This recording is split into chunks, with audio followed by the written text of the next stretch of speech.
भाभी आई थी वीडियो में ये मास्क लेकर कह रही थी मैं बोल नहीं पाऊंगी। प्रिया के साथ मैं नहीं रहूँगी क्योंकि मैंने सुना था प्रिया बहुत लड़ती है। और जब ये स्कूल जाती थी 12वीं क्लास में जब ये पढ़ती थी तो वहाँ पर लड़ाई हुई थी गली में। मुझे सुकून नहीं मिला, मैं रात में भी जगी, मुझे नींद नहीं आ रही थी कि अल्लाह अब क्या होएगा। लग रहा मैं घर से बाहर अब निकलूंगी ही, ऐसा लग रहा मुझे। तो हेलो गाइस, अस्सलाम वालेकुम, कैसे हैं आप लोग। तो जैसे कि आपको पता है मैं अपने फैमिली मेम्बर में से जो है एक ना एक का इंटरव्यू लेते रहती हूँ ताकि उनके मन की बात मैं आप लोगों तक पहुँचा सकूँ। तो आज जिसका मैं इंटरव्यू लेने वाली हूँ वो काफ़ी खास है क्योंकि अब तक वो हमारी वीडियो में आई नहीं है, मतलब उनका मैंने इंटरव्यू अब तक लिया नहीं है। तो उनकी मन की बात जानेंगे कि वो मेरे बारे में पहले क्या सोचती थी। तो आज का जो इंटरव्यू काफ़ी ज़्यादा इंपॉर्टेंट होने वाला है क्योंकि ये वही शख्स है जिन्होंने कहा था कि अगर अरशद की शादी प्रिया से हो गई तो मैं जॉइंट फैमिली में नहीं रहूँगी। तो आप लोग समझ गए होंगे मैं किसकी बात कर रही हूँ। तो चलिए उनसे मिलवा देते कि वो कौन शख्स है और आज की वीडियो इतनी खास क्यों है। तो वो है हमारी भाभी, मतलब मेरी जेठानी ये वही है जिन्होंने कहा था शादी के टाइम कि अगर बाई चांस प्रिया की शादी होती है, क्योंकि इनके माइंड में शायद वही चीज़ थी, जो भी चीज़ थी वो अभी यही बताएंगे, क्लियर करेंगे आपको। बहुत सारे क्वेश्चन है मेरे मन में जो मुझे इनसे पूछने हैं, मैंने अभी तक नहीं पूछे हैं और इनका क्या जवाब होता है वो भी मुझे सुनना और आप लोगों तक शेयर करना है। तो भाभी तैयार हो, मेरे कुछ सवाल होंगे जिसका आपको आंसर देना और लोगों तक बताना है कि वो सवाल मतलब आपके मन में ऐसे क्यों चलते थे। तो तैयार हो? तैयार है। तो क्वेश्चन करने से पहले मैं आप लोगों को ये बता दूं जिन्हें नहीं पता होगा, ये जो है मेरी बड़ी जेठानी है, छोटी वाली भाभी काम कर रही है, उन्हें भी इंशाल्लाह एक दिन ज़रूर लाएंगे। अभी थोड़ा वो फ्री नहीं है क्योंकि छोटा बेबी है उनका, रो रहा है, तंग कर रहा है, तो इसलिए आज जो है मेरी बड़ी भाभी आई है, इनसे हम कुछ क्वेश्चन करते हैं। तो क्वेश्चन की शुरुआत मैं अपने निकाह के टाइम से ही करती हूँ। तो सबसे पहले मेरा क्वेश्चन यही है कि जिस टाइम पर हमारा निकाह हुआ था तो आप यहाँ पर जो है मौजूद नहीं थी, मुझे पता लगा था कि आप अपनी मम्मी के घर गई हुई। तो ये बात, निकाह की बात किसने बताई थी आपको? मुझे बताया था मेरी नन्द ने कि प्रिया की शादी हो गई है अरशद से। जब मैंने सुना ये शादी हो गई अरशद से तो मैं बहुत डर गई थी। मैंने सोचा ये शादी कैसे हो गई है, कि अभी तो इनकी लड़ाई हुई है 2-3 दिन पहले, जब मेरे जाने से पहले लड़ाई बहुत हुई थी इनकी, तो शादी कैसे हो जाएगी। मेरी नंद कहने लगी कि नहीं शादी हो गई है।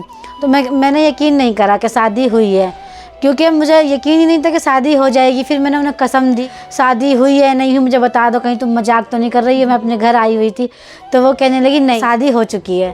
तो मैं कहने लगी अब क्या कर सकते हैं, शादी हो गई है, सच कह रही हैं, झूठ अब किससे बात करूं। तो फिर मैंने अपने छोटे देवर के पास फ़ोन करा, उससे बात करी तो उसने कहा भाभी शादी इनकी हो गई है। तो मैंने कहा शादी हो गई, अब मैं उनके साथ में कैसे रहूँगी। वो तो सुनने में आया मुझे बहुत लड़ती हैं, वो तो सबसे गालियाँ भी बकती हैं और कैसे रहूँगी। मैं यहाँ पे बता दूँ इनको रोक के भाभी को कि ये वही हैं जिन्होंने ये बात बोली थी कि अगर बाई चांस प्रिया की शादी होती है तो मैं जॉइंट में नहीं रहूँगी, क्योंकि हम लोग जॉइंट फैमिली में रहते थे। तो इन्होंने कहा था मैं जॉइंट में नहीं रह पाऊँगी, क्योंकि क्यों कहा था? अच्छा ये बात खुद बताओ। मैंने जॉइंट में इसलिए मना करा था कि मैं प्रिया के साथ में नहीं रहूँगी क्योंकि मैंने सुना था प्रिया बहुत लड़ती है। और जब ये स्कूल जाती थी वहाँ पर 12वीं क्लास में जब ये पढ़ती थी तो वहाँ पर लड़ाई हुई थी गली में। जब लड़ाई हुई थी तो इनके ग्रुप में ये भी होंगी उसके अंदर, जब लड़ाई हुई है तो सुनने में आते बहुत लड़ती हैं और गालियाँ भी बहुत बकती है। तो मैंने कहा था अपनी नंद से सास से कि मैं इनके साथ बिल्कुल नहीं रह पाऊँगी जॉइंट फैमिली में, मैं इसीलिए मैं इनसे डरती थी ज़्यादा। तो जब मैंने सुना शादी हो गई है तो मैं तो और डर गई कि अब मैं कैसे रहूँगी, क्योंकि मैं लड़ती भी नहीं हूँ मैं किसी से। इतनी साल मेरी शादी को हो गए, मैं किसी से लड़ी नहीं हूँ अभी तक के। मेरी शादी को 17 साल हो गए हैं। 17 साल हो गए। हाँ, इसी चक्कर में डर रही थी। फिर ये मैंने देखा ये घर में थी जब मैं आई थी तो मैंने देखा ही ना, तो थोड़ा सा मुझे डर तो लगा, मेरे ही रूम में रही थी ये। तो एक चीज़ मैं और बता दूं, इनका बहुत बड़ा हाथ है हमारी शादी के बाद भी, क्योंकि ये शादी के टाइम मौजूद तो नहीं थी पर एक चीज़ इन्होंने काफ़ी हमारी हेल्प करी थी। कैसे करी थी? ना होकर भी बहुत बड़ी हेल्प थी, क्योंकि जब हम आए थे शादी हमारी बहुत अर्जेंट में हुई थी, ना तो कोई हमने रूम लिया था, ना कोई खाने का सिस्टम था, ना कोई बिस्तरों का सिस्टम था, कुछ नहीं था। हम खाली एक जोड़े में आई थी यहाँ पर मैं, तो रूम की दिक्कत होती अगर ये यहाँ पर होती। पर मेन चीज़ क्या थी, ये अपने घर गई हुई थी तो इनका जो रूम था, बच्चे भी गए हुए थे, भैया भी गए हुए थे। भैया ज़्यादातर बाहर रहते थे, जॉब करते थे, तो वो रात में नहीं आते थे, तो इनका रूम खाली था, तो हम इनके रूम में ही ठहरे थे। तो जब आपको पता लगा कि भाई प्रिया, जिसको मैं चाहती नहीं कि इस घर में आए, और घर में चलो आ भी गई तो मेरे ही रूम में ठहर गई, तो मतलब इस बात से थोड़ा अजीब नहीं लगा कि मेरे ही रूम में क्यों ठहरी? हाँ, मुझे जब ये पता लगा ये मेरे ही रूम में आके ठहरी हैं तो मुझे बड़ा अजीब लगा। मैं तो इनसे इतना डरती हूँ, इतना चिढ़ती हूँ कि मेरे ही रूम में रहने लगी हैं आके। फिर मैंने सोचा ये मेरे रूम में रहने लगी हैं तो कहीं ऐसा ना हो कि ये मेरे ही रूम में रहने लगे, मुझे कहें कि तुम बाहर कमरा किराए पे ले लो, बाहर ले लो कमरा के, तुम तो इतने साल हो गए यहाँ पे रहते रहते, तुम बाहर रह सकती हो, और ये अभी नई नई आई हैं तो ये यहीं पर ही रहेंगी। कहीं मेरी सास कहने लगे या इन्हीं लोग के दिमाग में ये बात आ जाए भाभी बाहर रहें, तो मैं और डर गई थी इस बात के लिए कि ये मुझे अब बाहर कर ही देगी लग रहा है। पहले तो मैं सोच रही थी कि इसकी शादी नहीं हो और उसके बाद शादी हो भी गई तो मेरे ही रूम में ठहरी है, तो चलो कोई नहीं, मेरे रूम में ठहरी थी तो कोई बात नहीं। मैंने फिर सोचा कि चलो देखते हैं क्या होता है। एक बात से मैं बहुत परेशान थी कि इनका निकाह हो गया। मेरे देवर ने फ़ोन करके बताया था भाभी इनका भैया की शादी हो गई है प्रिया से, मगर बहुत लड़ाई भी बजी है और पुलिस थाना भी हो गया। तो मैं तो फिर और ज़्यादा डर गई कि पुलिस भी आई है, अब अल्लाह ही बेहतर जा रहा है, अब क्या होएगा। पुलिस भी आ गई है, इनका निकाह भी ऐसे उसमें हुआ कि पुलिस भी थी वहाँ पर जब इनका निकाह हुआ है। तो अब डर गई तो क्या करूँ, मैं उससे पूछा मैंने अब क्या हुआ, कह रहा अब शादी तो हो गई है। मैं शादी हो गई है, मेरे ही रूम में ये ठहरी हुई है, अब मैं क्या करूँ। वैसे भी मुझे ना तबीयत मेरी ख़राब हो जाती, सोच सोच के बीपी बढ़ने लगता है मेरा, मुझे सुकून नहीं मिला। मैं रात में भी जगी, मुझे नींद नहीं आ रही थी कि अल्लाह अब क्या होएगा, लग रहा मैं घर से बाहर अब निकलूँगी ही, ऐसा लग रहा मुझे। मगर मैंने अपनी नंद के पास अगले दिन मैं कॉल करा, मैंने पूछा मैं बाजी शादी उनकी हो गई या नहीं हुई, तो कह रही हाँ हो गई, मगर ये है कि प्रिया को ना बहुत फोर्स करा था कि इस अरशद से शादी मत कर, मान जा, अपने घर वापस चली जा। तो प्रिया कहने लगी कि नहीं मैं शादी अरशद से ही करूँगी, इनसे ही करूँगी मतलब। तो वो नहीं मानी। पुलिस वाले कहने लगे कि नहीं तुम अपने घर चली जाओ, इससे शादी मत करो, अभी तो ये पढ़ ही रहा है, ये इसके पास क्या है, कुछ भी तो इसके पास है नहीं, अभी इनकम भी नहीं है, कुछ कमाता भी नहीं है ये, तो तुम्हें क्या खिलाएगा। तो प्रिया नहीं मानी, अपने घर नहीं गई।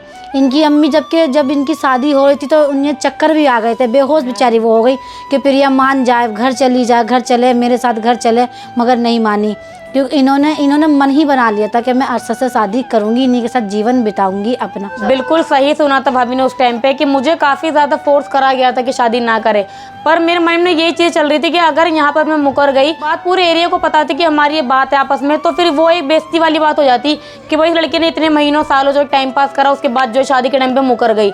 तो इस बेइज्जती का भी डर था मुझे, फिर फैमिली को भी देखना था। तो मेरे माइंड में यही था कि नहीं भाई सब लोग बाद में ये ना बोले पीछे से कि लड़की ने जो है गलत किया लड़के के साथ, जो एंड मौके पे लाके छोड़ दिया। और अगर मैं उस टाइम पे मुकर जाती तो मैं तो घर चली जाती, पर हानि के पापा का वहाँ पे क्या हाल होता आप लोग समझ सकते हैं, क्योंकि पुलिस स्टेशन में थे हम लोग, तो वो लोग क्या ही करते कि ज़बरदस्ती शादी कर रही है। तो मैं अपने मतलब स्वार्थ के लिए किसी को फंसाने नहीं चाहती थी, ना तो बाद में बेइज्जती में झेल पाती, तो इसलिए मैं डटी रही थी। तो भाभी ने इसका जवाब काफ़ी अच्छा दिया, अब आप लोग देखेंगे क्या कमेंट करते हैं।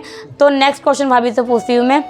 तो जब फाइनली भाभी 2 महीने बाद घर से रिटर्न आई, तो मुझे देख के क्या रिएक्शन था, क्या मुझसे एक्सपेक्ट किया था कि पता नहीं कैसी होगी। जाहिर है 2 महीने बाद आए हो तो घर में सबसे मेरे बारे में पूछा होगा, अम्मी से भी, जो अपी से भी, भाभी से भी पूछा होगा कि प्रिया कैसी, इतने 2 महीने रह चुकी हूँ इन लोगों के साथ। तो सबने क्या बताया था और आपको कैसा लगा था मुझे फर्स्ट टाइम देख कर? 2 महीने बाद जब मैं आई अपने घर से, मैंने देखा प्रिया छत पे थी। वहाँ से आने के बाद उसने मुझे सलाम करा, सलाम करने के बाद उसने मुझे पानी दिया।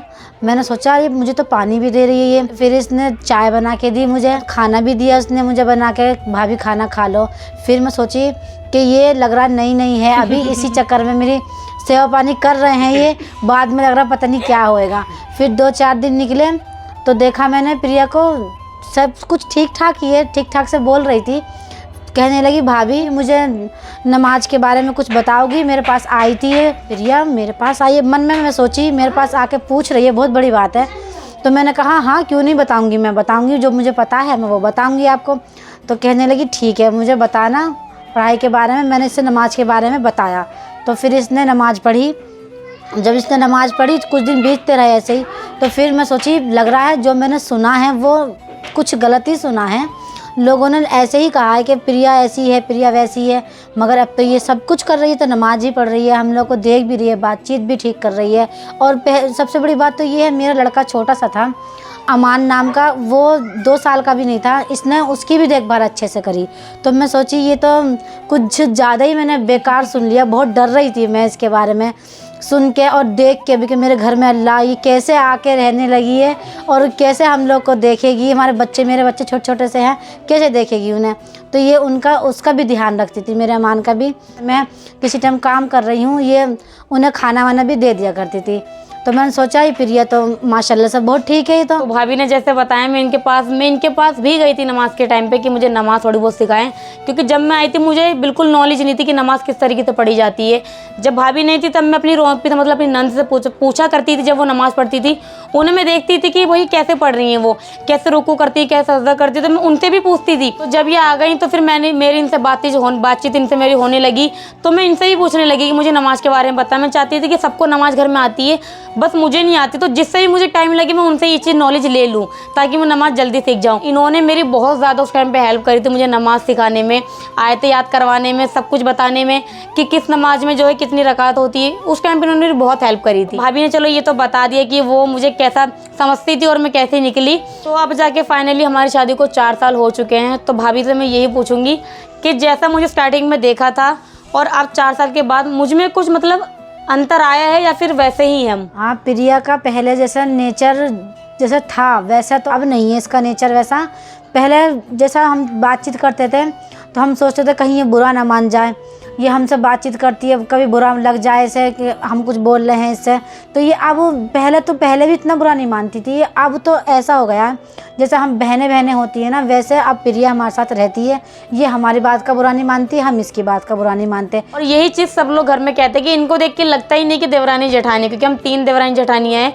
पर जब पड़ोसी देखते हैं ना कि देवरानी जेठानियाँ हैं, हमारी बातचीत को लेकर हम जैसे फ्रेंकली रहते हैं, फ्रेंडशिप की तरह रहते हैं, लगता ही नहीं कि भाई ससुराल में है। ऐसा लगता है एक ही घर से बहनें आई हैं विदा होकर। तो सब यही कहते हैं कि तुम लोग लगता कभी लड़ते ही नहीं हो, तुम लोग लगता ही नहीं तुम देवरानी जेठानियाँ हो। तो ये चीज़ से मुझे अच्छा लगता है यहाँ पर। बस यही चीज़ थी जो कभी मेरे घर पे पहले बात नहीं होती थी, तो मैं सारी बातें इनसे शेयर करती थी। इनसे मेरी छोटी भाभी है उनसे शेयर करती थी, अपनी नंद को बताती थी। तो मुझे कभी इतना फील नहीं होता था कि भाई मेरे पास कोई है नहीं बात करने वाला या फिर मैं अकेली हूँ, ऐसा कोई कभी मुझे इन्होंने फील होने नहीं दिया इन लोगों ने। तो लास्ट मेरा क्वेश्चन भाभी से यही होगा कि जैसे हमने यूट्यूब की स्टार्टिंग करी है, अब टाइम हो गया, पेमेंट भी हमारी माशाल्लाह से आने लगी है, तो ये चीज़ देखकर कैसा लग रहा? कभी सोचा था कि यहाँ पर आके हम लोग यूट्यूब बनाएंगे? कभी हमने ये नहीं सोचा था कि प्रिया यूट्यूब पे काम करेगी और ये फेमस भी हो जाएगी। हमारे यहाँ पे मतलब हमारे घर में, ससुराल में या हमारे मैके में किसी ने कोई यूट्यूब पे कोई काम नहीं करता है। तो अभी प्रिया ने जब यूट्यूब पे काम करना शुरू करा, हानिया के होने के बाद इनकी लाइफ चेंज हो गई। अब ये यूट्यूबर भी बन गए हैं, तो हमें बहुत अच्छा लगता है कि भाई हमारे लाइफ में कोई, हमारे ख़ानदान में कोई यूट्यूबर नहीं है। और हमारी प्रिया ने जो हमने सोचा नहीं था वो प्रिया ने कर दिखाया कि आज ये यूट्यूबर बन गई है, तो हमें बहुत खुशी होती है इस चीज़ के लिए। और हम भाभी को वीडियो में क्यों लाए, मैं सबसे पहले बता दूं, भाभी आई थी वीडियो में ये मास्क लेकर, कह रही थी मैं बोल नहीं पाऊंगी, मैं मास्क लगा के बोलूँगी। फिर हमने कहा कि नहीं, अब हैबिट डालनी है, क्योंकि जब हम यूट्यूब पे काम करते तो हमने ये सोचा कि हमारी फैमिली भी धीरे धीरे यूट्यूब पे आए, उन्हें बोलने का थोड़ा तजुर्बा हो। जैसे हमें स्टार्टिंग में नहीं बोलने का था, अब भी इतना नहीं है, पर थोड़ा बहुत हम किसी के आगे बोल सकें। तो हमने भाभी से कहा नहीं, आप ये नीचे रखो मास्क और ऐसे ही फ्रंट पे आके बिल्कुल फेस टू फेस बोलो। तो भाभी मास्क लेकर आई थी कि मैं ये लगा के बात करूँगी। तो आज की हमारी वीडियो आपको कैसे लगी कमेंट करके ज़रूर बताना।